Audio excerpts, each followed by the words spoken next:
Alright, here's an update of my Toyota RAV4 bug-out vehicle, all-wheel drive 4x4. Like any old used car, you really should check it over and replace a lot of stuff, and that's what I'm doing, as you can see here.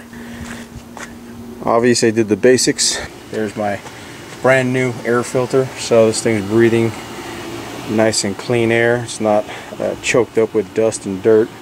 And then I also pulled out all kinds of debris that gets sucked into the I guess it gets sucked in right there behind the headlight. It's basically like a cold air intake, and that's all the junk right there that I pulled out of the bottom of the box. So check your box, check your air box when you get your car.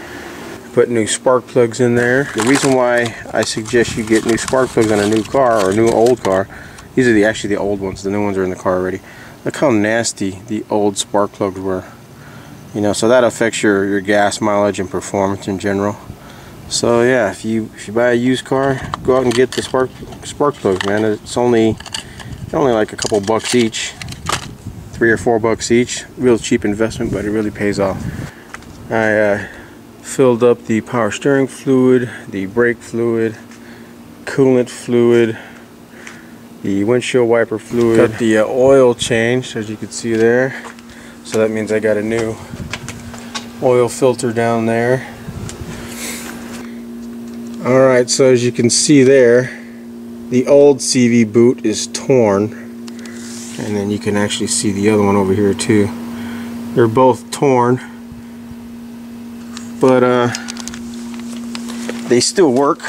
They don't click, they don't make any noises when I turn, but the fact that they're torn is a good sign that you should just go ahead and get either new boots or whole new axles all together. And that's what I did. In the old days, people used to repair the boots to keep the grease on the joint. But now that the price of axles are so cheap, you know, they're less than $100 each now, it's just more cost effective to just buy brand new axles if you have a little bit extra cash. They have some quick boots you can put on there, but I think it's just better just to buy whole new axles, especially on something that important that propels your vehicle. Just get new axles. And then I noticed that the brakes were pulsating when I push hard on the brakes, so that means that the rotors are probably slightly warped.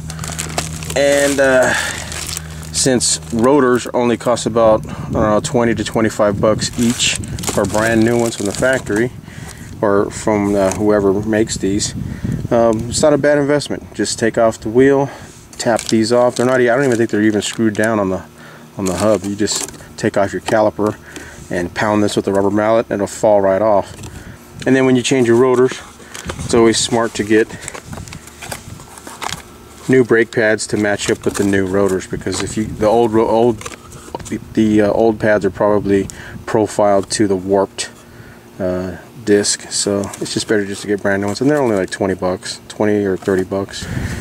So that's the update on all the new parts I'm buying for my little bug-out car, bug-out vehicle.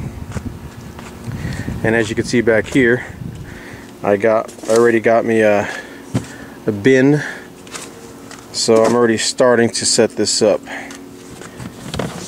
I got my tools.